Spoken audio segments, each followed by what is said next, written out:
চলো ভিতরে চলো। দাঁড়ান। আসসালামু আলাইকুম। ওয়ালাইকুম আসসালাম। তে ভালো মন্দ খাওয়ার জন্য না? আপনি এসব কি কইতেছেন বিয়াই? এমনি খাড়া খাড়া মনে হয় না, তুমি যাও। রেখে যাবেন না? তুমিও কি ওনাকে মতো আমার মেয়ের সাথে খারাপ ব্যবহার করো? 3 বেলা রুটিন করে মারি। তোমার ভরসায় মেয়েদের এইভাবে নিতে আমি বিবাহ। আমার আব্বারে উল্টা পাল্টা সব কি কইতেছো? আমি সাফ সাফ কইতাছি, আমি তোর লগে আর সংসার করুম না। আমার লগে যে অন্যায়টা করছেন না, এটার শাস্তি আপনাকে সবাইরে পাইতে হইব। চলো আব্বা।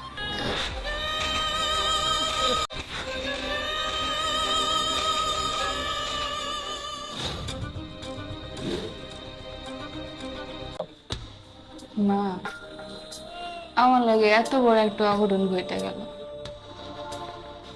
জানো মা। চুপ করে বসে থাকবি, রাতে খাবার টেবিলে খাইতেও আসলি না। মা আমার খিদা নাই, আমার যখন খিদা লাগবে তখন আমি খাবো না।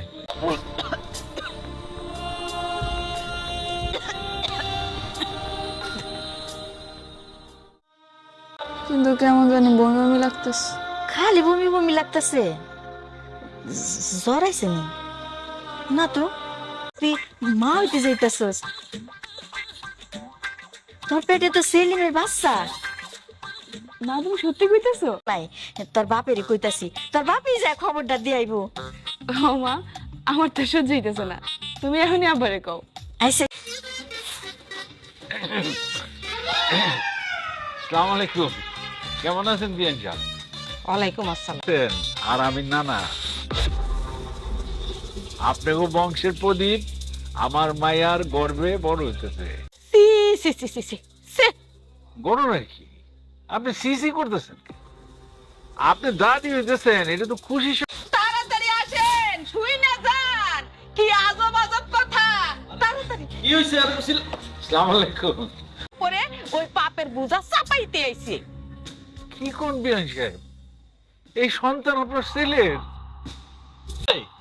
আরে আপনার মাইয়া আমার বাড়িতে আমার ছেলের সাথে এতটা বছর সংসার করছে, কই তখন তো আপনার মেয়ের পেটের বাচ্চা আসে নাই।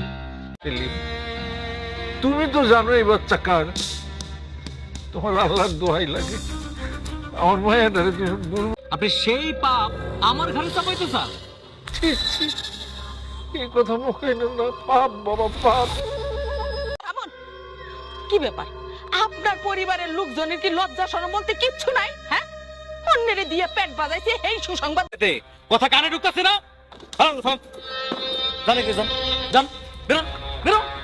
মিষ্টির প্যাকেট দিয়ে দিছস কি লাগা?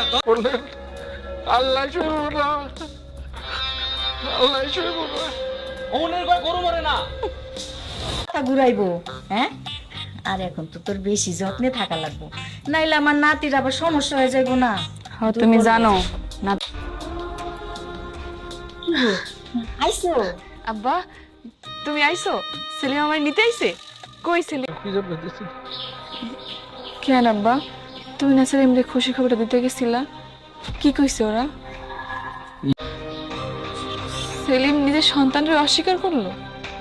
মারে খালি অস্বীকার করছে তা না। এখন তাইলে আমাকে মাইয়ার কি হইব?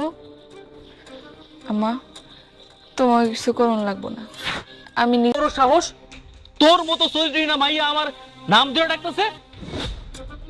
এই তোর বাপ যে লম্পট, ওরে যে বাড়িতে আরে আপনি আপনি কইরা কইতে হইব। এই তুই আমার বাড়িতে আবার আইছিস কেন? হ্যাঁ, আম্মা, আমি আমার স্বামীর বাড়িতে আইছি। চলে গেছো, তারপর থেকে তোর সাথে আমার কোনো সম্পর্ক নাই। কি বলতেছো তুমি এইসব? তোমার সন্তান আমার পেটে, তুমি যদি বাজাইছস এই নাগরের পরিচয় বড় হইব। এইটা আবার কইয়া দিতে হয়? আম্মা, আপনি এটা কি তাই করে বাড়ি থেকে বাইরা বাইরে তো তাড়াতাড়ি চলে বাইরা বাইরা। বিচার কার্যের জন্য সেই বিচার প্রার্থী হিসেবে যেহেতু ঘটনাটা ময়না এবং সেলিমকে নিয়ে, তাহলে ময়না তাদের পরিবারের প্রদীপ জ্বালাইতে পারবো না কোনোদিন। আমি নাকি কোনোদিন মা হইতে পারবো না, এই জন্য আমার স্বামী আর আমার, কিন্তু এটা আমি জানতাম না। যখন জানতে পারছি সাথে সাথে আমি সেলিমের কাছে যাই, তার এই খবরটা দিতে, অধিকার ফিরিয়ে দিবেন। আমার আপনাকে সবার কাছে একটাই অনুরোধ, আমি যেন আমার স্বামী সংসার ফিরে পাই। আচ্ছা সেলিম, বের করে দিচ্ছ? মাদুর সাহেব, বিয়ে করছি 5-6 বছর হয়েছে, এখন অবধি সে মা হইতে পারে নাই। আমি টাকা জমাইতেছি, কাবিনের টাকা পরিশোধ করে দেবো দেখা।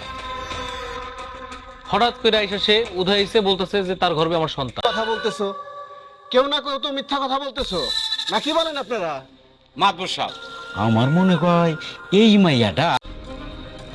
তাহলে আপনারাই বলেন, অন্যের বাচ্চার দায় আমার ছেলে কেন নিল?